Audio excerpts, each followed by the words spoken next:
আসসালামু আলাইকুম, সবাই কেমন আছেন? আশা করি সবাই খুব ভালো আছেন। আজ তৈরি করে দেখাবো চিকেন স্টু। একটু নিজের মতো করে করা আজকের রেসিপিটা যারা কম মশলা খেতে পছন্দ করেন তাদের জন্য দারুণ একটা খাবার, আর যারা বেশি মশলাও পছন্দ করে তাদের জন্য দারুণ একটি খাবার। কেননা কম মশলা ব্যবহার করে যে খাবার মজা হয় সেটা এই রান্না করলেই বুঝতে পারবেন। আমার আজকের রান্না চিকেন স্টু।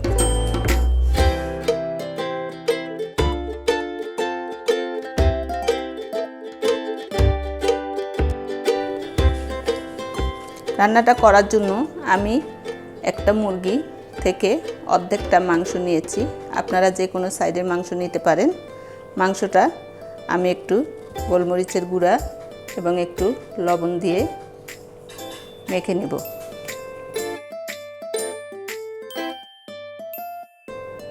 ওই পাশটাও আমি এভাবে গোলমরিচের গুঁড়া এবং লবণ দিয়ে মেখে নেব।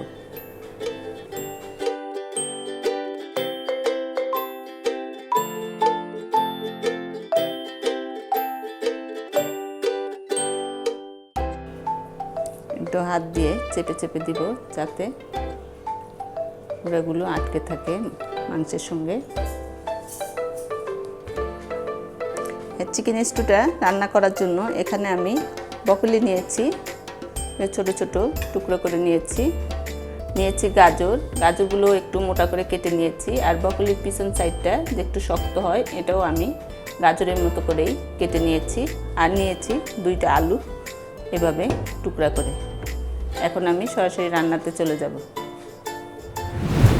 এই রান্নাতে আমি একটা স্টক ব্যবহার করব, সেটা হচ্ছে এখানে আমি গাজরের খোসাটা নিয়েছি, ব্রকলি থেকে কিছু টুকরা নিয়েছি, আর 2 টুকরা রসুন নিয়েছি, আর নিয়েছি কয়েকটা চিকেনের টুকরা। এটা আমি সব কিছু ফেলে দিয়ে শুধু পানিটা ব্যবহার করব। এটাতে সুন্দর একটা ফ্লেভার এনে দিবে। আপনারা চাইলে নাও ব্যবহার করতে পারেন।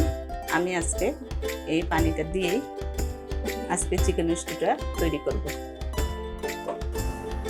আমি চুলে একটা প্যান বসিয়ে দিয়েছি, এনে পরিমাণ মতো তেল দিয়ে দিলাম। আমি চিকেনগুলো একটু ভেজে নিব।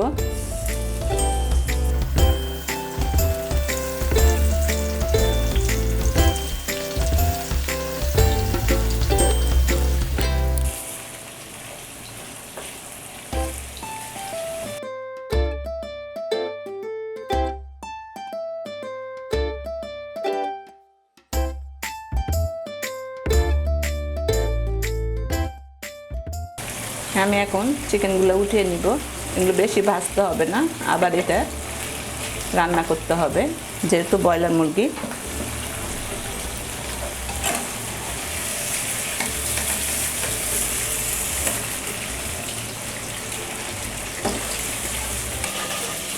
এখানে আমি আদা এবং রসুন কুচি করে নিয়েছিলাম, এটা দিয়ে দিলাম। আপনারা চাইলে আদা রসুন পেস্টও দিতে পারেন। একটু ভেজে নিব। আমি 2টা পেঁয়াজ নিয়েছিলাম, একটু বড় বড় টুকরা করে নিয়েছি, এটাও দিয়ে দিলাম।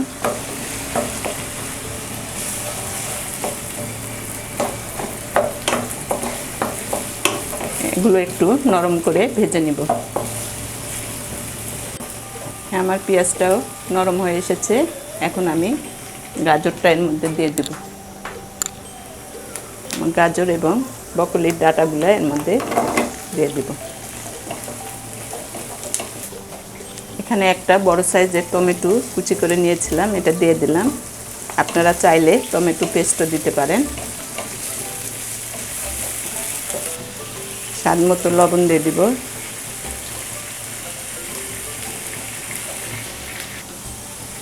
সামান্য একটু পানি দিয়ে দিব।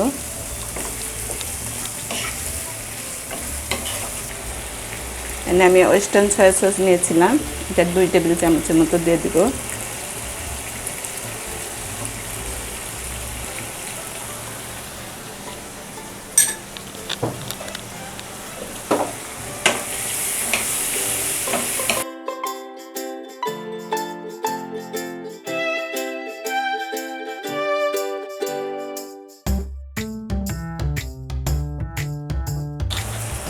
মাংসগুলো দিয়ে দিব।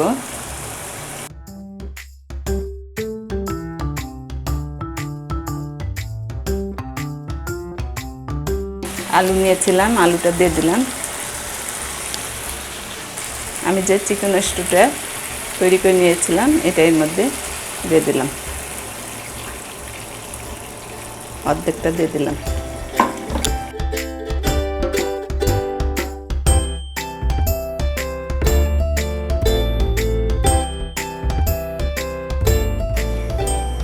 এখন আমি ঢেকে রান্না করব আলুটা সিদ্ধ হওয়া পর্যন্ত।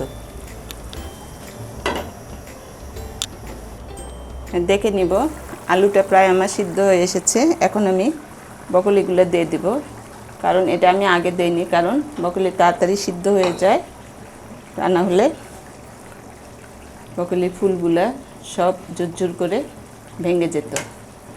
এই জন্য আমি এখন এটা দিয়ে দিলাম। আবারও ঢেকে রান্না করব প্রায় 5 মিনিটের মতো। ফিরে এলাম 5 মিনিট পর। ঝোলটা একটু গাঢ় করার জন্য আমি এখানে 2 টেবিল চামচ কর্নফ্লাওয়ার নিয়েছিলাম, পানিতে গুলিয়ে এটা দিয়ে দিব।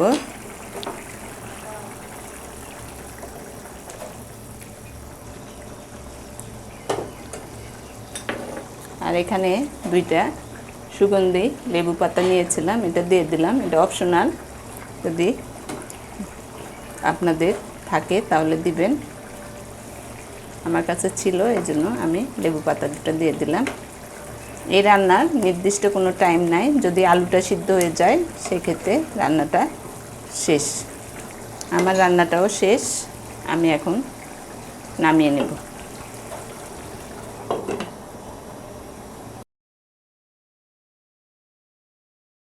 তৈরি হয়ে গেল আমার কম মশলায় চিকেন স্টু। দেখতেই পাচ্ছেন কত সুন্দর একটা কালার এসেছে, খুবই হেলদি একটা খাবার।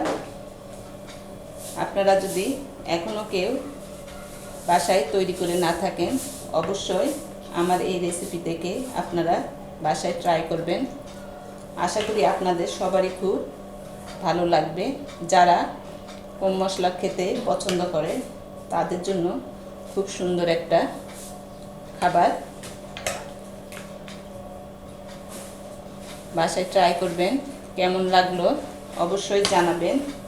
আর এখনও যারা আমার চ্যানেলটি সাবস্ক্রাইব করেননি, দয়া করে আমার এই চ্যানেলটি সাবস্ক্রাইব করে আমার পাশে থাকবেন। আবারও দেখা হবে নেক্সট কোনো রেসিপিতে। সেই পর্যন্ত সবাই ভালো থাকবেন। আল্লাহ হাফেজ।